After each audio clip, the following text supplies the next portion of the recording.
काही पदार्थांचा रेजिस्टन्स तापमानाच्या समप्रमाणात वाढतो त्यास काय म्हणतात. ओके, तर आता आपण इथे डिस्कस करूया की रेजिस्टन्स चेंज होतो टेम्परेचरच्या प्रमाणात. ओके, तर एक तर तो कमी पण होऊ शकतो, जास्त पण होऊ शकतो, ते डिपेंड करतं तो कुठल्या गोष्टीवर चेंज होतो. तर आपल्याकडे 3 टाईपचे मटेरियल आहेत. एक असतं कंडक्टर, दुसरं असतं सेमी कंडक्टर, राईट, आणि तिसरं असतं आपलं इन्सुलेटर. तर ह्याच्यापैकी ना 2 समान प्रमाणात वाढतात, तुम्ही बघू शकता. म्हणजे दोघांचे ग्राफ आहेत ते सेम आहेत, एकाचा ग्राफ आहे तो वेगळा आहे. हा जो वेगळा ग्राफ आहे ना तो आहे कंडक्टरचा, आणि ह्या दोनपैकी एक ग्राफ आहे तो सेमी कंडक्टरचा आहे, आणि जो तिसरा ग्राफ आहे तो आहे इन्सुलेटरचा. तर जर तुम्ही ते बघितलं, एक्स ॲक्सिस काय आहे, एक्स ॲक्सिसवर आहे टेम्परेचर आणि वाय ॲक्सिसवर आहे रेझिस्टिव्हिटी. म्हणजे जर टेम्परेचर वाढत गेला, जर मी टेम्परेचर इथे बघितलं, तुम्ही हळूहळू जर इथे व्हॅल्यू ह्याची वाढवत गेली तर रेझिस्टन्सची किंवा रेझिस्टिव्हिटीची व्हॅल्यू आहे ती पण हळूहळू वाढत जाते. म्हणजे कंडक्टरमध्ये जर आपण टेम्परेचर वाढवत नेले, जर गरम करत नेला तर त्याची रेझिस्टिव्हिटीसुद्धा वाढत जाते. म्हणजे जर एक कॉपरची मी वायर घेतली आणि त्याच्यातून नॉर्मली करंट फ्लो होतो आहे. ओके, सुरुवातीला एक चांगल्या अमाऊंटचा करंट फ्लो होतो आहे, पण जर ही कंडक्टरची वायर जी आहे, कॉपरची वायर, जर मी हीट करायला घेतली किंवा त्याचं जर टेम्परेचर वाढत गेलं तर त्याच्यामधून जो करंट फ्लो होतो आहे त्याची व्हॅल्यू कमी होते, कारण रेझिस्टन्स तिकडे वाढत जातो. आणि रेझिस्टन्स जर वाढला तर करंट कमी होणार. त्यामुळे कंडक्टर जेवढं जास्त तापतं तेवढं त्याच्यातून करंट हळूहळू फ्लो व्हायला लागतो. आणि ह्याच्या एक्झॅक्टली अपोजिट आहेत सेमी कंडक्टर आणि इन्सुलेटर. जर ह्याच्यामध्ये तापमान वाढत गेलं तर रेझिस्टन्स कमी होतो. म्हणजे तापमान जर वाढलं तर सेमी कंडक्टरमधून आणि इन्सुलेटरमधून जास्त अमाऊंट ऑफ जो करंट आहे तो आपला फ्लो व्हायला लागतो. ओके, सेमी कंडक्टर आणि इन्सुलेटरमध्ये जेवढं टेम्परेचर वाढतं तेवढं करंट वाढतो. करंट कधी वाढतो, जर रेझिस्टन्स माझा कमी झाला तरच वाढतो, कारण करंट आणि रेझिस्टन्स व्यस्त प्रमाणात आहेत. तर जर टेम्परेचर वाढलं, रेझिस्टन्स वाढलं तर त्याला आपण म्हणतो PTC, म्हणजे पॉझिटिव्ह टेम्परेचर कोइफिशियंट, जे आपण लास्ट लेक्चरमध्ये ऑलरेडी डिस्कस केलेलं आहे. ह्याला म्हणतो आपण NTC, म्हणजे निगेटिव्ह टेम्परेचर कोइफिशियंट, आणि हे पण आहेत NTC. 3 गोष्टी आहेत, पॉझिटिव्ह एक आहे आणि 2 आहेत त्या निगेटिव्ह आहे. तर पदार्थाचा तापमान वाढल्यास समप्रमाणात रेझिस्टन्स वाढतो, तर ह्याला म्हणतो आपण positive temperature coefficient of resistance. म्हणजे ऑप्शन ए इकडे करेक्ट उत्तर होईल. पुढचा क्वेश्चन आहे, बारीक बारीक अनेक तारांना बिना इन्सुलेशनचा उघडा लांब कंडक्टर म्हणजे काय ना, असं विचारलं ना बेसिकली, की बारीक बारीक अनेक तारांचा मिळून इन्सुलेशनचा जो बेअर कंडक्टर आहे त्याला आपण काय म्हणू शकतो, flexible cable, stranded conductor, cable की कोर. ओके, तर इथे तुम्ही बघू शकता की बारीक बारीक तारांपासून आपण एक कंडक्टर बनवलेला आहे, तर त्याला आपण म्हणतो स्ट्रँडेड कंडक्टर.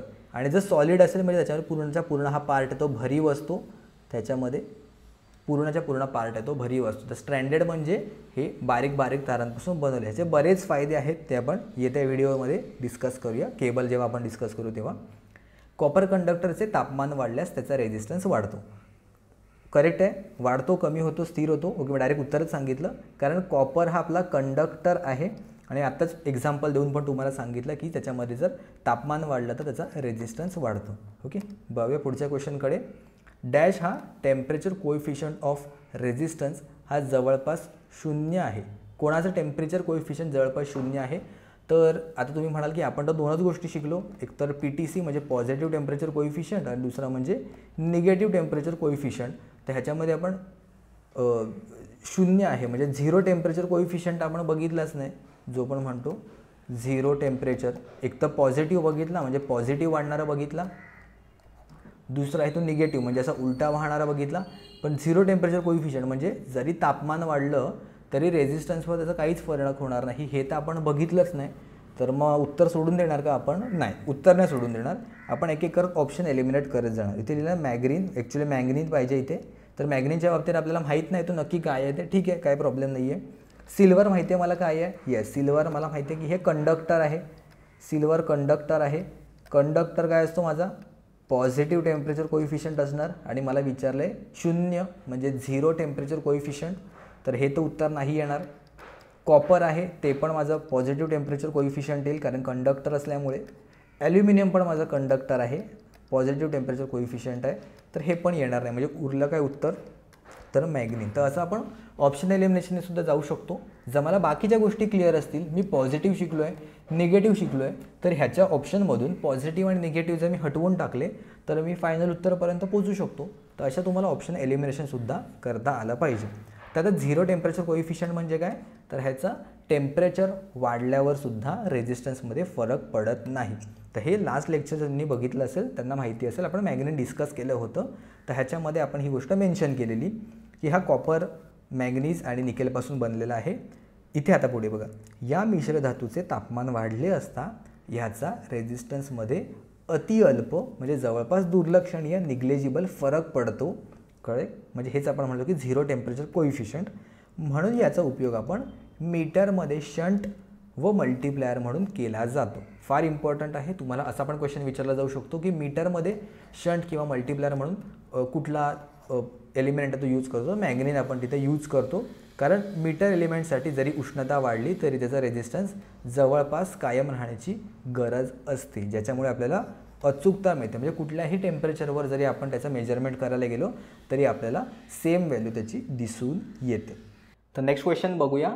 तर बऱ्याच मुलांनी कमेंट्समध्ये लिहिलंसुद्धा होतं की सर दोन्ही लँग्वेजमध्ये घ्या, मराठी आणि इंग्लिश, जेणेकरून आम्हाला फायदा होईल. तर आपण दोन्ही लँग्वेजमध्ये डिस्कस करूया.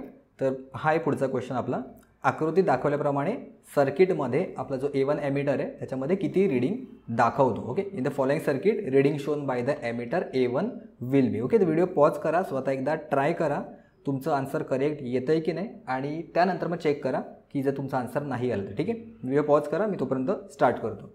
तर आपण पाहू शकतो की इथे A1ची व्हॅल्यू आपल्याला विचारलेली आहे. ठीक आहे, तर आता आपल्याकडे दोन प्रकारे ह्या गोष्टीला सॉल्व करता येईल.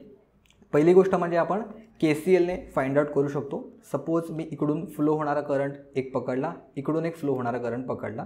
सोर्सपासून एक करंट येतो आहे, एक्झाम्पल एक करंट येतो आहे, तो ह्या दोन ब्रांचमध्ये डिवाईड होतो आहे, जो आपण ह्या एमिटरने मोजू शकतो. आणि हे जे दोन्ही करंट आहेत ते येऊन परत आतमध्ये म्हणजे हे दोघं करंट मिक्स होऊन ते परत इथे रिटर्न सप्लायकडे येत आहे आणि तो करंट आपण इथून मोजलेला आहे. करेक्ट, म्हणजे हे जर मी दोन करंट पकडले I1 आणि ॲज अन एक्झाम्पल I2 आणि ह्याला मी पकडलं सपोज करंट I. ठीक आहे, सोर्सपासून पण I येतो आहे, दोघांत डिवाईड होतो आणि परत I करंट येतो, रिटर्न होतो. तर जर मी इथे ह्या पर्टिक्युलर एका पॉईंटवर मी इथे किर्चॉफ्स करंट लॉ लावला म्हणजे KCL, तो काय म्हणतो, इनकमिंग करंट जेवढे आहेत त्याची ॲडिशन जी असते ती इक्वल असते आउटगोईंग करंट एवढी. म्हणजे I1 आणि I2 या दोघांची मी ॲडिशन केली तर ती I एवढी मला मिळायला पाहिजे. म्हणजे I इज इक्वल टू होईल I1 plus I2. Okay, value मी डायरेक्ट सबस्टिट्यूट करतो. आता हा जो I करंट आहे तो इथे येऊन फ्लो होतो आहे आणि त्याची व्हॅल्यू या ॲमिटरने मोजलेली आहे 3 एम्पियर. जो I2 करंट आहे त्याची व्हॅल्यू मोजलेली आहे 2 एम्पियर. तर ह्या व्हॅल्यू मी डायरेक्टली सबस्टिट्यूट करतो. ते व्हॅल्यू 3 इज इक्वल टू I1ची व्हॅल्यू आपल्याला काढायची आहे प्लस I2ची व्हॅल्यू आहे 2 एम्पियर. तर I1ची व्हॅल्यू किती होईल, हा जर मी 3 इकडे घेतला, 2 जर मी ह्या साईडला घेतला तर होईल 3 वजा 2 इज इक्वल टू 1 एम्पियर. तर उत्तर माझं ह्याच्यातून डायरेक्टली आलेलं आहे. ठीक आहे, पण मी आपण एवढ्यावरच नाही थांबणार, आपण दुसऱ्या एका पद्धतीने सुद्धा फाइंड आउट करू शकतो. ओके, सपोज मला माहिती आहे की एक क्लोज पाथमध्ये नेहमी आपण करंट येतो फाइंड आउट करू शकतो. ओके, क्लोज पाथमध्ये आपण करंट येतो नेहमी फाइंड आउट करू शकतो. तर मी इथे बघितलं तर इथे मला टोटल ॲक्च्युली 2 करंट दिसतं. इथे I1 आहे आणि इथे I आहे. ठीक आहे, तर आता आपण अशा वेळी काय करू शकतो, जर मला ह्या ब्रांचमध्ये जर व्होल्टेज माहिती असेल तर मी ते व्होल्टेज ओम्स लॉवरून फाइंड आउट करू शकतो. कारण मला करंट फाइंड आउट करण्यासाठी काय लागतं, I is equal to V/R. Okay, मला इकडचा रेझिस्टन्स आहे तो माहिती आहे, करंटचा म्हणजे एमिटरचा रेझिस्टन्स आपण निग्लेजिबल कन्सिडर करतो, ह्याच्यामध्ये काही रेझिस्टन्स नाही आहे. सो इन शॉर्ट आपण ही जी डायग्राम आहे तिला असं पण कन्सिडर करू शकतो, म्हणजे इथे हा एक रेझिस्टन्स आहे. ओके, असं पण मी एमिटर जे आहे ते एलिमिनेट करतो सर्किटमधून आणि डायरेक्टली सर्किट मी असं एकदा रिड्रॉ करू शकतो. तर इथे आहे 400 वोल्ट. ओके, इकडे आहे माझा 400 ओमचा रेझिस्टन्स आणि इकडे आरची व्हॅल्यू इथे दिलेली आहे. ठीक आहे, तर आता अशा वेळीच आपण बघितलं तर हा जो व्होल्टेज आहे ह्याचा एक टर्मिनल आणि हा निगेटिव्हचा टर्मिनल आहे तो इकडे कनेक्टेड आहे ह्या साईडला. म्हणजे हे जे 400च्या 400 वोल्ट आहे ते डायरेक्टली या 400 ओम्सच्या ॲक्रॉस येते आणि सेम 400 वोल्ट आहे ते या आरच्या ॲक्रॉस पण येते.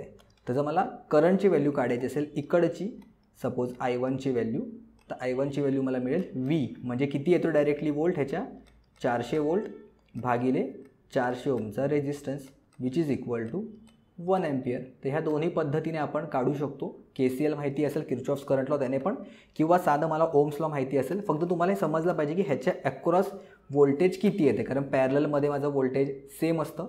तर हा एक पॉईंट आहे A पॉईंट, हाच इथे डायरेक्टली कनेक्टेड आहे आणि हा जो B पॉईंट आहे तो डायरेक्टली ह्या सप्लायला इथे कनेक्टेड आहे. जर मी इथे A आणि B अशी दोन नावं दिली तर तीच इथे पुढे कंटिन्यू होतं आणि इकडे पण कंटिन्यू होतं. तर दोन्ही मेथडने आपण याचं उत्तर येते काढू शकतो. तर असंच तुम्ही एक एकच क्वेश्चन घेऊन दुसऱ्या अजून कुठल्या पद्धतीने काढता येतं आहे का ते पण स्वतःहून ट्राय करा.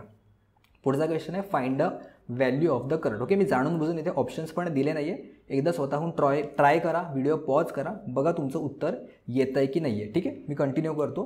तर आता तुम्हाला फाइंड आउट करायची ह्या करंटची व्हॅल्यू. ओके, याच्यामध्ये दिशा आहे, डिरेक्शन आहे, ती फार इम्पॉर्टंट पडते, कारण त्याच्यावरून तुम्हाला KCL लावायचं आहे. कुठला करंट आत येतो आहे बाहेर जातो आहे ते तुम्हाला फाइंड आउट करायचं आहे. ओके, तर सगळ्यात पहिल्यांदा मला हा इकडचा करंट फाइंड आउट करायचा. नेहमी तुम्हाला काय फाइंड आउट करायचं आहे ना त्याच्याकडे नेहमी अप्रोच करायचा. तर आपल्याला करंट फाइंड आउट करायला सांगितलं. ठीक आहे, तर मी इकडचा जो करंट दिला आहे तर हा मी कसा काढू शकतो, तर माझ्याकडे टोटल 2 करंट आहे, म्हणजे 1 2 आहेत.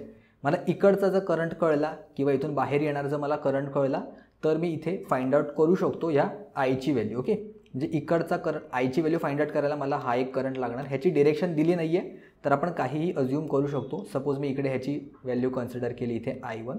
ओके, इथे आता ही व्हॅल्यू कधी येईल, I1ची व्हॅल्यू कधी येईल, जर मला हा इकडचा करंट माहिती असेल तर ह्याची पण डिरेक्शन मी कशी घेऊ शकतो, आतमध्ये किंवा बाहेर कुठल्याही डिरेक्शनने घेऊ शकतो. तर ह्याच्यावरून मला समजेल. आणि त्यानंतर इकडे हा एक करंट ह्याला मी पकडतो I2. ओके, सपोज आपण ह्याला एक्झाम्पल घेऊया, हा आहे I2 आणि इकडेचा जो करंट आहे इकडे आपण कन्सिडर करूया सपोज I3. असा इथे 3 करंट मी इथे कन्सिडर केले. आता I3ची व्हॅल्यू तर मी डायरेक्टली काढू शकतो कारण हे दोन मला माहिती आहेत. तर ह्या एका नोडवर मी किर्चॉफ्स करंट लॉ लावतो, इनकमिंग आणि आउटगोईंग करंट किती आहेत ते. त्यानंतर मी इकडे KCL लावू शकतो, त्यानंतर मी इकडे KCL लावेल आणि त्यानंतर फायनली I1ची व्हॅल्यू मिळाल्यावर मी इकडे KCL लावून याचं उत्तर काढू शकतो. ठीक आहे, तर आता याच्यावर I3ची व्हॅल्यू कशी येईल, मला दोन्ही incoming current should be equal to outgoing current, म्हणजे I3 is equal to I3 plus 3 is equal to 1 असं कन्सिडर करू शकतो. इनकमिंग करंट आहेत should be equal to outgoing current आहे ना, 2 incoming current should be equal to outgoing current. मी पाहिजे तिथे पॉईंट देतो म्हणजे लक्षात येतील. A पॉईंट, हा आहे B पॉईंट, हा आहे C पॉईंट आणि हा आहे इथे D पॉईंट. तर A पॉईंटसाठी आपण KCL इक्वेशन असं लावलं तर तिथे आता मला मिळेल I3ची व्हॅल्यू मिळेल 1 - 3 which is equal to -2 ampere. Okay, तर -2 एम्पियर ह्याचा अर्थ काय की जो ॲक्च्युली करंट फ्लो होतो आहे तो असा डिरेक्शनमध्ये यायला पाहिजे होता, आपण उलटी डिरेक्शन घेतली, मायनस आलं कारण इथे डिरेक्शन असा यायला पाहिजे होतं. ठीक आहे, काही प्रॉब्लेम नाही आहे. आपण पुढे जाऊया, B पॉईंटवर KCL लावूया. आता आपल्याला I3ची व्हॅल्यू इथे मिळालेली आहे, बरोबर. तर आता आपण बघतोय इथे जर मी KCL लावला तर इथे सगळेच्या सगळे माझे आउटगोईंग करंट आहेत, सगळेच्या सगळे आउटगोईंग करंट आहे आणि इनकमिंग करंट काहीच नाही आहे, म्हणजे इक्वल टू आपण 0 करू शकतो.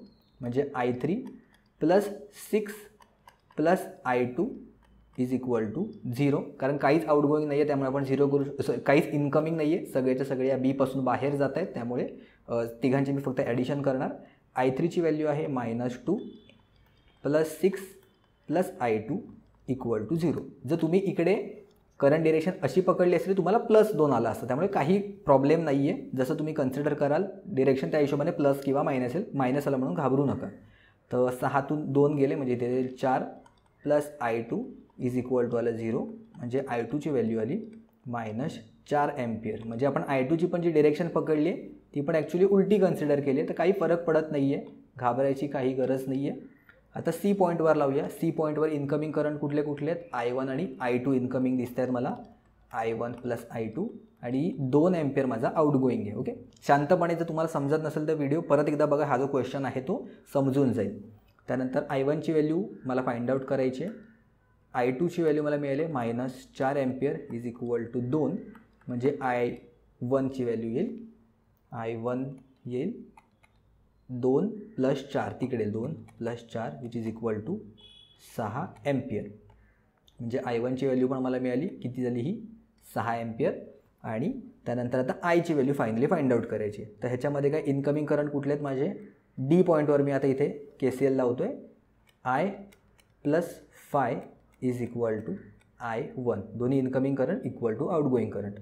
तर आयची व्हॅल्यू मला मिळेल I1 - 5 which is equal to 6 - 5, म्हणजे आयची व्हॅल्यू आली 1 एम्पियर. ओके, तर फायनली आपल्याला हेच विचारलं होतं.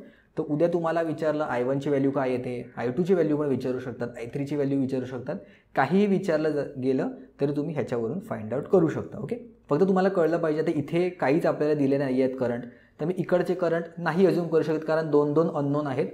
इकडे आपला एक अननोन आहे, मग इथे आलो तर इथे पण एक अननोन आहे, इथे आलं तर एक अननोन आहे, पण इकडे दोन्ही व्हॅल्यू प्रेझेंट आहे. तर त्यामुळे एक एक करत मला इथपासून इथपर्यंत जायला लागेल. वरच्या साईडून आपण जाऊ शकत नाही, कारण वरच्या करंटच्या व्हॅल्यू त्या अननोन आहेत. ठीक आहे, करूया पुढचा क्वेश्चन बघूया. सिरीज सर्किटमधील एखादा रेझिस्टन्स शॉर्ट झाल्यामध्ये त्या सर्किटच्या एकूण रेझिस्टन्सवर काय परिणाम होईल. Okay, in a series circuit if one of the resistance got short circuited then what will happen to total resistance. तर सपोज एक्झाम्पल घेऊया आपण, 3 रेझिस्टन्स घेतो मी, 1, 2 आणि 3. ओके, ह्याला व्हॅल्यू दिली मी, परत एकदा काढूया, R दुसरा आणि हा तिसरा, हा आहे R1, हा आहे R2 आणि हा आहे R3. जर मला इथून total R equivalent find out करायला सांगितलं, ह्याचा किती आहे, तर ह्याच्यामध्ये आपण तिघांची बेरीज करतो. R equivalent is equal to R1 + R2 + R3. त्यानंतर त्यांनी सांगितलं क्वेश्चनमध्ये की सर्किटमध्ये एखादा रेझिस्टन्स शॉर्ट झाला म्हणजे डायरेक्टली हा बायपास झाला, म्हणजे याचे दोन्ही टर्मिनल आहेत ते विदाऊट एनी रेझिस्टन्स एकमेकांना कनेक्ट झाले. आपण आधीच्या क्वेश्चनमध्ये बघितलं होतं, गेल्या क्वेश्चन्समध्ये काही, म्हणजे जो करंट इथून फ्लो होतो आहे रेझिस्टन्स 1मध्ये जाईल, रेझिस्टन्स 2मध्ये जाईल आणि डायरेक्टली इथून फ्लो होईल. R3 ह्याच्यामध्ये सर्किटमध्ये येणारच नाही, म्हणजे जो करंट आहे तो फक्त या 2 रेझिस्टन्समधून पास होईल आणि डायरेक्टली परत रिटर्न सप्लायकडे येईल. ठीक आहे, तर त्यामुळे आता अशा वेळी आपण टोटल जो रेझिस्टन्स येईल R इक्विव्हॅलंट तो चेंज होईल. त्याची व्हॅल्यू आपल्याला मिळेल R इक्विव्हॅलंट न्यू लिहितो मी, तो होईल फक्त R1 + R2, म्हणजे जो टोटल R इक्विव्हॅलंट न्यूची व्हॅल्यू आहे ती कमी झाली R इक्विव्हॅलंट ओल्डपेक्षा. ओके, हा आहे आपला ओल्डची व्हॅल्यू, म्हणजे जो रेझिस्टन्स आहे तो कमी होतो, एकूण रेझिस्टन्स आहे तो कमी होतो. एक्झॅक्टली किती कमी होतो ते आपण सांगू शकत नाही, ते डिपेंड करतं कुठला रेझिस्टन्स गेला आहे.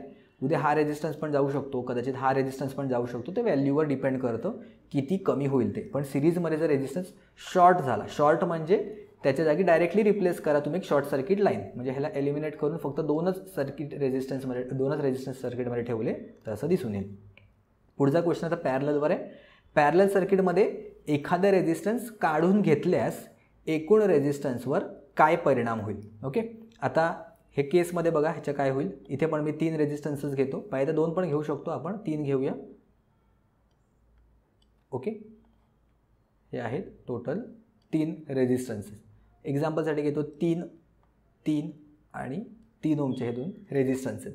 त्यांनी सांगितलं एखादा रेझिस्टन्स काढून घेतलं. सगळ्यात पहिल्यांदा आधी ह्याचं ओरिजिनल काढूया, R इक्विव्हॅलंट ओल्ड लिहितो, आधीची जी व्हॅल्यू आहे ती, ह्याचा R इक्विव्हॅलंट जर तुम्ही काढला तर तो येईल 3/3 which is equal to 1 ampere. Okay, तुम्ही फाइंड आउट करू शकता.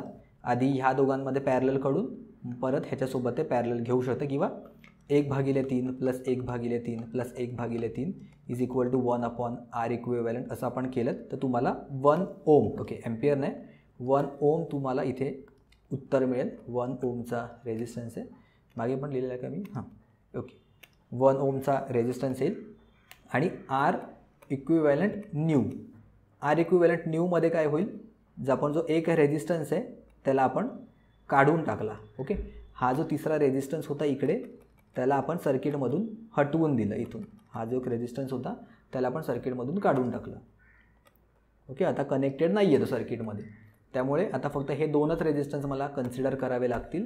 तर इथे आर इक्विव्हॅलंटची माझी व्हॅल्यू बनेल R equivalent new is equal to, फक्त दोनच रेजिस्टन्स आहेत 3 आणि हा पण 3 वाला, तो होतील 3 गुणिले 3 divided by 3 plus 3 which is equal to 9 भागिले 6 which is equal to 1.5 ohms. Okay, म्हणजे जर पॅरललमध्ये मी एखादा रेजिस्टन्स काढून टाकला तर माझा रेजिस्टन्स आहे तो वाढतोय. R equivalent new is greater than R equivalent old, म्हणजे एकूण रेजिस्टन्स माझा वाढतो. ओके, दुप्पट होतो, दीडपट होतो हे आपण नाही सांगू शकत, हे व्हॅल्यूवर डिपेंड करतं कुठला रेजिस्टन्स आहे ते. आता इथे दीडपट झालेला आहे, पण नेहमी दीडपटच होईल असं नाही आहे, कारण आता आपण फक्त 3 रेजिस्टन्स कन्सिडर केले आहेत. इथे 4, 5, 10, 15 किती पण असू शकतं, त्यापैकी जर एखादा रेजिस्टन्स काढला तर फरक पडतो. ओके, आता ह्याच्यामध्ये अजून एक कॅच काय आहे, सपोज हा मी रेजिस्टन्स इथे ओपन सर्किट केलं, त्यांनी काय लिहिलं, एखादा रेजिस्टन्स काढून टाकला सर्किटमध्ये, पण इथे त्यांनी शॉर्ट सर्किट वर्ड नाही यूज केला आहे. मगाशी आपण जर बघितलं तर इथे त्यांनी ह्या सर्किटमध्ये शॉर्ट झाल्यामध्ये लिहिलं आहे आणि इकडे त्यांनी लिहिलं आहे काढून घेतला म्हणजे ओपन सर्किट झाला आहे. पण जर सपोज मी एखादा रेजिस्टन्स जर इथे शॉर्ट सर्किट केला असता, ओके, एखादा रेजिस्टन्स जर मी इथे शॉर्ट सर्किट केला असता तर माझी आर इक्विव्हॅलंटची व्हॅल्यू किती आली असते. ओके, मी तुम्हाला क्वेश्चन देतो इथे, क्वेश्चन नंबर 1 आणि इथे देतो मी क्वेश्चन नंबर 2. ह्याचं उत्तर तुम्ही मला कमेंट्समध्ये सांगाल काय येतं. जर क्वेश्चन नंबर 2 तुमचा आहे की जर मी हा इथे शॉर्ट सर्किट केला तर माझा आर इक्विव्हॅलंट न्यू किती येईल, आणि इकडे सांगतो मी, सर इकडेचा जो रेजिस्टन्स आहे हा जर मी ओपन सर्किट केला, शॉर्ट सर्किटच्या जागी मी इथे ओपन सर्किट लिहितो, जर सिरीजमध्ये तो ओपन सर्किट झाला, ह्या क्वेश्चनसाठी जर ओपन सर्किट झाला, त्याने दिलेलं शॉर्ट पण जर ओपन झाला तर काय होईल, किंवा काढून टाकला आणि इकडे काढून घेतल्यास आहे त्याच्या जागी जर इथे शॉर्ट सर्किट झाला, इथे जर 3 नंबरचा जो रेजिस्टन्स आहे तो शॉर्ट सर्किट झाला तर काय होईल, शॉर्ट सर्किट R3 लिहितो मी. ओके, हा R3 आणि इथे ओपन सर्किट R3, तर काय होईल सर्किटमध्ये. ओके, शॉर्ट सर्किटच्या जागी ओपन झाला आणि हा रिमूव्ह करायच्या जागी मी शॉर्ट सर्किट केला, तर रेजिस्टन्स काय आहे. तर दोन्ही क्वेश्चनचे उत्तर मला कमेंट्समध्ये सांगा, म्हणजे मला समजेल की तुम्हाला कळले आहे की नाहीत गोष्टी. ओके, जाऊया पुढच्या क्वेश्चनकडे. आकृतीत दाखवलेल्या सर्किटमधील फ्यूज जळाल्यास रेजिस्टन्समध्ये किती व्होल्टेज ड्रॉप होईल. ओके, व्हिडिओ पॉज करा, एकदा स्वतःहून ट्राय करा.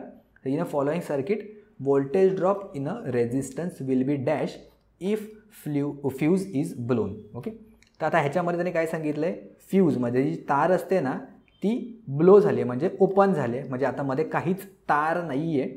तर जर मी इथून करंट पास करायचं ट्राय केलं तर ह्याच्यातून करंट पासच होणार नाही, कारण सर्किटच माझं ओपन सर्किट झालेलं आहे. त्यामुळे माझा कुठलाही करंट सोर्सपासून लोडपर्यंत जाणार नाही. त्यामुळे 0 व्होल्ट मला ह्याचं उत्तर करेक्ट आहे. 0 एम्पियर म्हणजे रेजिस्टन्सची व्हॅल्यू काहीही असेल, व्ही काय असतो, V is equal to I गुणिले आर. ओके, आयची व्हॅल्यू जर सपोज 0 एम्पियर असेल तर मी त्याला कोणत्याही नंबरने गुणलं तरी माझा 0 व्होल्टच माझं उत्तर येईल. हा एक पॉईंट झाला. प्लस त्यांनी एकतर फ्यूज ब्लो पण केला आहे आणि या सर्किटमध्ये त्यांनी दुसरं काय केलं आहे, हा सर्किटला शॉर्ट सर्किट पण केलं, म्हणजे एक तार पण इथपासून इथपर्यंत त्यांनी जोडलेली आहे. म्हणजे जरी सपोज सेकंड कन्सिडर करूया केस, आपण केस 2 कन्सिडर करूया, फ्यूज इज नॉट ब्लोन, म्हणजे फ्यूज तिथे आपला उडालेला नाही आहे. फ्यूजमध्ये जे तार आहे ती आतमध्ये कनेक्टेडच आहे, इथे आतमध्ये फ्यूज कनेक्टेडच आहे. पण तरीसुद्धा जर इथून करंट फ्लो होत असेल तरी तो इथून करंट येईल आणि असा रिटर्न जाईल, कारण नेहमी कमीत कमी रेजिस्टन्सचा पाथ आहे तो सिलेक्ट करतो. ओके, ही सेकंड केस जर मी सांगतोय कन्सिडर करतोय, जर इथे फ्यूज असता तरीसुद्धा जो करंट आहे तो माझा इथून पास झाला असता, म्हणजे रेजिस्टन्सच्या अक्रॉस काहीच करंट फ्लो नसता झाला. ह्या केसमध्ये सुद्धा माझी जी व्होल्टेजची व्हॅल्यू आली असती, व्होल्टेज अक्रॉस रेजिस्टर जी व्हॅल्यू आहे ती 0 व्होल्टच आली असती. तर असं तुम्हाला स्टडी करावा लागेल, गोष्टी काय काय आहेत. उद्या सपोज हा स्विच त्यांनी ओपन दिला असता तरीसुद्धा उत्तर तेच आलं असतं. तर 3 गोष्टी त्यांनी त्याच्यामध्ये कन्सिडर केलेल्या आहेत या क्वेश्चनमध्ये. तसं जेव्हा तुम्ही ॲनालिसिस कराल, क्वेश्चन नीट काळजीपूर्वक बघाल, फक्त ह्याचं उत्तर देऊन पळणार पुढे त्याच्यामध्ये काही फायदा नाही आहे. शांतपणे क्वेश्चन बघा आणि अजून काय काय प्रकारे विचारला जाऊ शकतो ते सगळ्या गोष्टी समजतील. अगेन व्हिडिओ पॉज करा, स्वतःहून ट्राय करा उत्तर करेक्ट येतं आहे की नाही आहे. इक्विव्हॅलंट रेजिस्टन्स आपल्याला फाइंड आउट करायचं आहे. आता कुठून बघायचं आहे तुम्हाला दिलं नाही आहे, तर जिथून ओपन सर्किटेड असतो ना मोस्टली त्या साईडून आपण बघतो. तर बिटवीन ए आणि बी टर्मिनलमध्ये तुम्हाला किती रेजिस्टन्स दिसेल ते फाइंड आउट करा. व्हिडिओ पॉज करा, तुम्हाला उत्तर दिसेल. मेन म्हणजे तुम्हाला सिरीजमध्ये आहे सर्किट किंवा कुठले रेजिस्टर सिरीजमध्ये आहेत किंवा पॅरललमध्ये आहेत ते तुम्हाला ओळखता आलं तर इझिली क्वेश्चन्स आहेत ते आपले सॉल्व्ह होतात. तर आता जर तुम्ही बघितलं तर हे इथून जर मी करंट पास केला, सपोज इथून जर मी करंट पास केला तर काही करंट इथे खाली जाईल आणि काही करंट इथे पुढे येईल. ओके, तर हा जो करंट आहे तो बघितलं तर इथून असा फ्लो होईल आणि इथून परत रिटर्न येईल, कारण पुढे काहीच त्याच्याकडे पाथ नाही आहे करंट फ्लो व्हायला.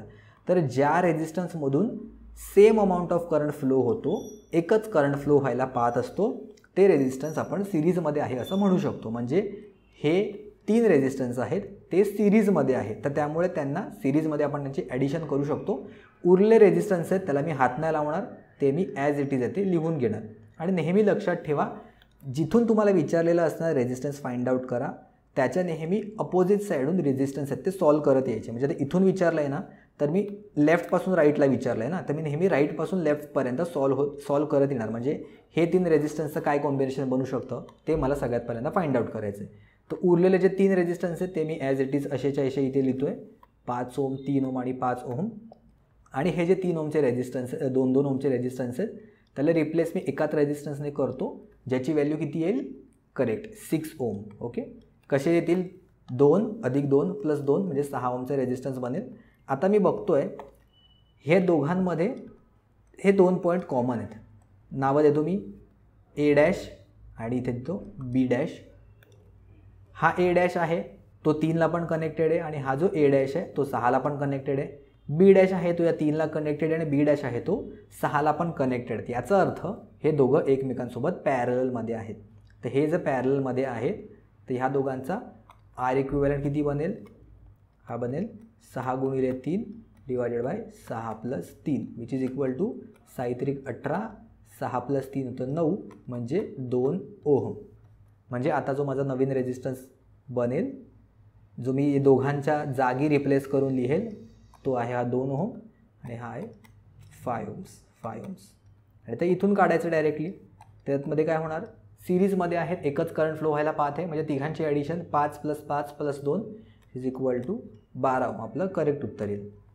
पुढचा क्वेश्चन आहे, आकृतीत दाखवल्या सर्किटमध्ये रेजिस्टन्सची जोडणी कोणती आहे. Okay, in the following circuit resistance are connected in what fashion. Okay, video pause करा, स्वतःहून ट्राय करा. असे क्वेश्चन बघून येत ना तुम्हाला खूप कन्फ्युजन होईल, पण ज्या पद्धतीने मी सांगतो त्या पद्धतीने सॉल्व केलं हा आणि या पुढचे क्वेश्चन, तर तुमचं सगळं इझिली क्वेश्चन अशा प्रकारचे ते सॉल्व होतील, काही टेन्शन येणार नाही. ठीक आहे, आय होप तुम्ही ट्राय केलं असेल स्वतःहून. तर आपण काय करायचं माहिती आहे, असे इक्विव्हॅलंट रेजिस्टन्समध्ये आहेत, सिरीजमध्ये, पॅरललमध्ये किंवा सॉल्व करायचं असेल ना तर नेहमी नावं द्या. तुम्ही आत्ता पण बघितलं असेल मी इकडे त्याला नावं दिली A', B', आधीच आपण काही क्वेश्चनमध्ये मी नावं दिली. तर मी काय करतो, रेजिस्टन्सच्या एका साईडला ना नाव देतो, इथे देतो A, इकडे देतो B, ओके, इकडे देतो मी C आणि इकडे देतो मी D. ओके, आता जर तुम्ही शांतपणे बघितलं, ही जी A वायर आहे ती डायरेक्टली कनेक्टेड आहे माझी इथे C सोबत. ओके, A आहे ती डायरेक्टली कनेक्टेड आहे इथे C सोबत, म्हणजे A आणि C हे एकच पॉईंट आहेत असं मी म्हणू शकतो. सिमिलरली B ही वायर आहे ती कुठल्याही रेजिस्टन्सशिवाय डायरेक्टली D या पॉईंटला कनेक्टेड आहे. म्हणजे B आणि D शॉर्ट सर्किटेड आहेत, आणि शॉर्ट सर्किट म्हणजे आपण म्हणू शकतो की दोघं सेमच पॉईंट आहेत, कारण एक लो रेजिस्टन्सची तार इथे डायरेक्टली कनेक्ट केली आहे. त्यामुळे A पॉईंट किंवा C पॉईंट सेमच आहेत आणि B पॉईंट आणि D पॉईंट दोघं सेमच आहेत. तर आता R1 जो रेजिस्टन्स आहे तो कोणा दोघांमध्ये कनेक्टेड आहे, A आणि B मध्ये कनेक्टेड आहे. म्हणजे हे दोन्ही पॉईंट इकडे आहेत माझे, A आणि B दोघंही इकडेच आहेत. एक A इथे आहे, B इथे आहे. ह्याच्यामध्ये एक माझा रेजिस्टन्स कनेक्ट आहे ज्याचं नाव आहे रेजिस्टन्स 1. दुसरं रेजिस्टन्स B आणि C मध्ये कनेक्टेड आहेत, म्हणजे इकडेच दोघंही कनेक्टेड आहेत. एक B खालच्या साईडला आहे, C वरच्या साईडला आहे, म्हणजे R2 पण इकडेच आहे, आणि C आणि D पण इकडेच कनेक्टेड आहेत, म्हणजे R3 पण माझा असाच इकडे कनेक्टेड आहे. याचा अर्थ तिघं कसे कनेक्टेड आहेत माझे, पॅरललमध्ये. ओके, इथे वाटताना कन्फ्युजन वाटेल सिरीज पॅरलल, त्यामुळे नेहमी नावं द्या तर तुम्हाला कळेल कुठे आपण कनेक्ट करू शकतो त्या दोघांना. पुढचा क्वेश्चन आहे, in the given figure the voltage across R is. बरेच मुलांचं कमेंट्समध्ये वाचलं मी, त्याच्यामध्ये लिहिलं की सर KCL आणि KVLचे तुम्ही क्वेश्चन सॉल्व करा जे न्यूमरिकल वगैरे आहे, तर त्यामुळे आपण क्वेश्चन इथे डिस्कस करतोय. मी जे रिक्वेस्ट करताय जेवढं माझ्याने पॉसिबल होते सगळ्या गोष्टी मी इथे घेऊन यायचा तुमच्यासाठी ट्राय करतोय. तर त्यामुळे व्हिडिओला लाईक करायला नक्की विसरू नका अजिबात. आणि जे कोण असिस्टंट टेक्निशियनसाठी प्रिपेअर करतात त्यांच्यासोबत पण शेअर करा. आणि ठीक आहे, व्हिडिओ पॉज करा आणि बघा तुमचं होतं आहे का, ट्राय करा, क्वेश्चनचं उत्तर येतं आहे का. काय आहे in the given figure the voltage across R is. किती येईल ह्याच्यामध्ये व्होल्टेज अक्रॉस आर. तर नेहमी बघा तुम्हाला काय फाइंड आउट करायचं आहे ते आणि मी कसं तिथपर्यंत पोचू शकतो. व्होल्टेज अक्रॉस आर मला इथे फाइंड आउट करायचं आहे. जर व्होल्टेज काढायचं आहे तर त्याला आपण काय करतो, V = I × R. व्होल्टेज काढायचं आहे तर करंट फाइंड आउट केला तर मला व्होल्टेजची व्हॅल्यू मिळेल. पण आरची व्हॅल्यू आपल्याला इथे माहीतच नाही आहे. करेक्ट, ओम्स लॉच्या अकॉर्डिंग मी व्होल्टेज फाइंड आउट करू शकतो, पण आरची व्हॅल्यू मला माहिती नाही आहे आणि आयची व्हॅल्यू पण आत्ता माहिती नाही. जरी माहिती असेल ही जो 2 एम्पियर आहे, सपोज हाच करंट ह्याच्यातून फ्लो होतो आहे, तरीसुद्धा आरची व्हॅल्यूज माझ्याकडे प्रेझेंट नाही आहे. ओके, आयची व्हॅल्यू माहिती आहे पण आरची व्हॅल्यू माझ्याकडे प्रेझेंट नाही आहे, तर मी व्होल्टेज काढूच शकत नाही. तर त्यामुळे फक्त करंट माहीत असून मला इथे चालणार नाही. मग आता दुसरा ऑप्शन काय राहिला माझ्याकडे, तर KVL म्हणजेच किर्चॉफ्स व्होल्टेज लॉ ह्याने मी फाइंड आउट करू शकतो. किर्चॉफ्स व्होल्टेज लॉ काय म्हणतो, तुमच्या सर्किटमध्ये असलेले जेवढे काही व्होल्टेज सोर्सेस आहेत किंवा रेजिस्टन्स आहेत त्या रेजिस्टन्सच्या अक्रॉसचा व्होल्टेज ड्रॉप आणि सर्किटमध्ये कनेक्ट असलेले व्होल्टेज सोर्स. ओके, पुन्हा एकदा सांगतो, सर्किटमध्ये कनेक्ट असलेले व्होल्टेज सोर्स आणि रेजिस्टन्सच्या अक्रॉस होणारा व्होल्टेज ड्रॉप या सगळ्यांची जर मी ॲडिशन केली तर ती येते 0. म्हणजे हे व्होल्टेज जेवढा देतील तेवढा सगळ्याचा सगळा व्होल्टेज हे 2 रेजिस्टन्स आहेत ते कन्झ्युम करतील किंवा त्यांच्या अक्रॉस आपल्याला तेवढा व्होल्टेज येतो दिसून येईल. तर इथे करंटची डायरेक्शन त्यांनी दिलेली आहे, तर आपण त्याच डायरेक्शनमध्ये KVL लिहूया. बऱ्याच मुलांना माहिती नसेल कसा KVL लिहायचा, मी सांगतो. करंटची दिशा दिली आहे ना त्या हिशोबानेच जायचं. जर सपोज इथे व्होल्टेजमध्ये आतमध्ये एंट्री करत असेल तो, तर पहिली साईन कन्सिडर करायची नेहमी. मी असं कन्सिडर करतो, तुम्ही बाहेर जाणारी पण साईन घेऊ शकता. प्लस मायनसमध्ये करंटचं असं जातो आहे तर मला मायनस साईन पहिली दिसली, इथून पुढे जायचं डायरेक्ट बाहेर दुसऱ्या एलिमेंटकडे, इथे पण परत मायनस साईन दिसली 2, म्हणजे इथे येणार -2 व्होल्ट.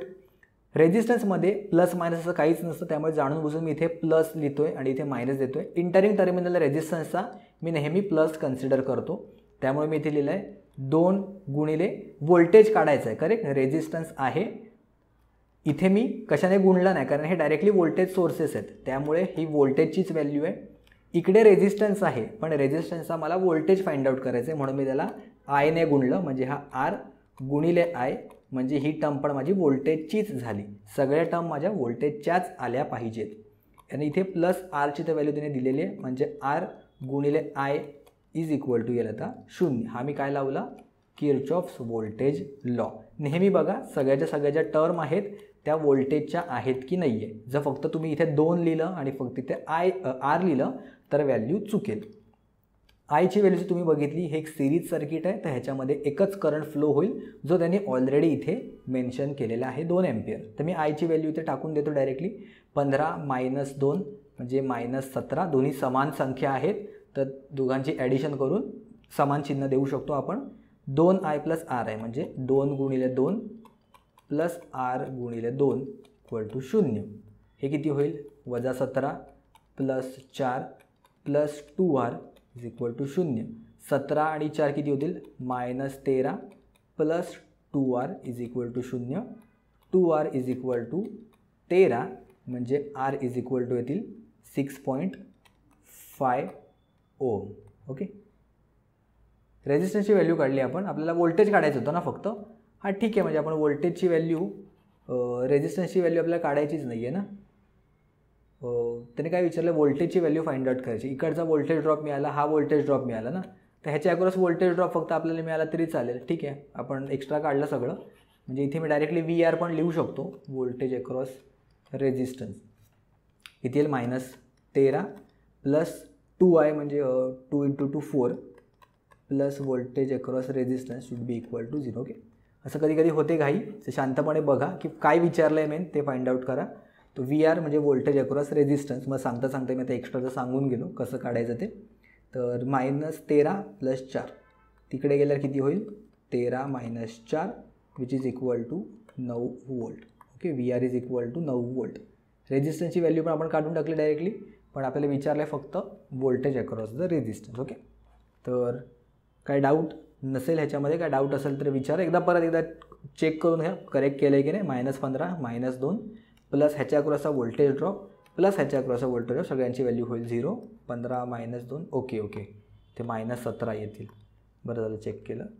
-17 येईल इथे, म्हणजे साईनमध्ये चेंजेस झाले. 17 - 4 म्हणजे इथे येईल 13 एम्पियर, 13 वोल्ट, 13 वोल्ट. ओके, असं कधी कधी क्रॉस व्हेरीफाय केलं की आपलेच मिस्टेक्स आपल्याला दिसतात. तर मी सांगता थोडं मिस्टेक झाली होती. 15 - 2 -17, 2 × I म्हणजे झाले 4, व्ही आर 17 - 4 म्हणजे होतो तो 13. ओके, -13 तिथे गेल्यावर होईल +13. बरोबर, तर व्ही आरचं व्होल्टेज अक्रॉस रेजिस्टन्स येईल 13 वोल्ट.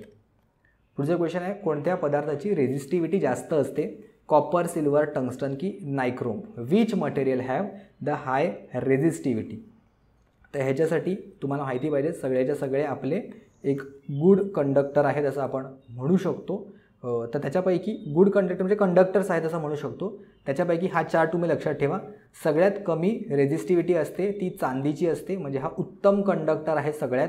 त्यानंतर तांबं येतं, त्यानंतर सोने येतं आणि त्यानंतर येतं ॲल्युमिनियम. ओके, इथे व्हॅल्यू त्याच्या मेन्शन केलेल्या आहेत. आणि जर तुम्ही खाली बघितलं, खाली या व्हॅल्यू वाढत जात आहेत.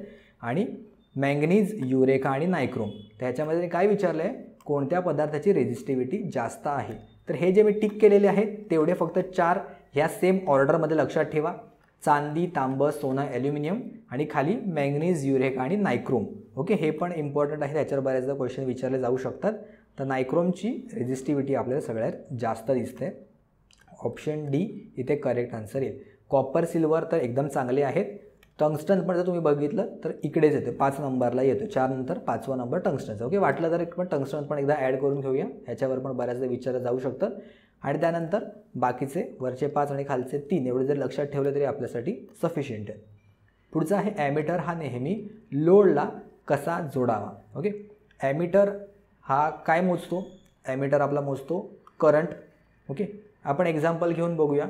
एकदा इथे ॲमीटर लावतो मी आणि इकडे रेजिस्टन्स लावला आणि हा आपला सपोज लोड आहे. ओके, हा आपला आहे इथे लोड.